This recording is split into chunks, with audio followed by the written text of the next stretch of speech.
Hello everyone, welcome to my review of the Japanese Grand Prix, and it is a very wet Grand Prix, which is why I got this umbrella up with me. Well, not really, I just thought it'd be nice to put on display.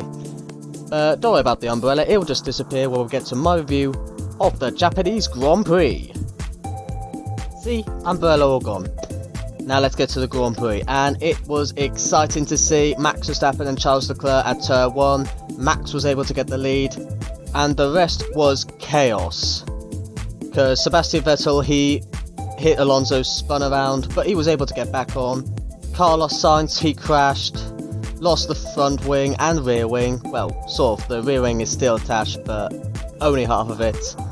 Pierre Gasly, he took all the marker boards with him, and Alex Albon, he retired due to being stuck at second gear, and it was one hell of a first lap.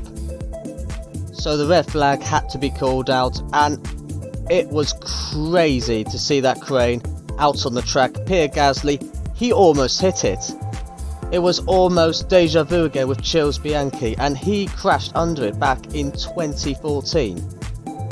And why did the Japanese marshals not think of what happened back then to stop it from happening again? And it nearly happened to Pierre Gasly. So when the race was resumed, Sebastian Vettel and Nicholas Latifi decided to take a gamble on the Inters. They both were very close to each other in the pit lane when they were exiting and going back on the track. And Sebastian Vettel, he was the quickest. So well done Sebastian Vettel and Nicholas Latifi, but a very lucky gamble. But Haas had other ideas because they kept Mick Schumacher out, probably because they believed it might rain a lot more in the future of the race, but that never happened. But on the plus side, he did lead the Grand Prix for 1 second until Max Verstappen overtook him. And after that, Mick Schumacher dropped down the grid. But still, at least he was able to lead a race for once. Well, not very long. But at the end of the Grand Prix, Max Verstappen took his 12th win of the season and his first in Japan. But who came second and who came third? Well, Charles Leclerc had a moment, he went off the track. Sergio Perez, he was trying to overtake him, but Charles Leclerc closed the door and he was able to keep second. Well, so he thought, until he got the 5-second penalty for going off the track and go back on. But it did seem a fair penalty, because when you think about it, back in 2016 in Mexico, Max Verstappen did the exact same thing with Sebastian Vettel, and he got 5-second penalties. So, does seem fair to me. But who was driver of the day? Well, I have a choice of two. First is Sebastian Vettel for getting 6th, and he was voted driver of the day. Well done Sebastian Vettel for your last ever Japanese Grand Prix.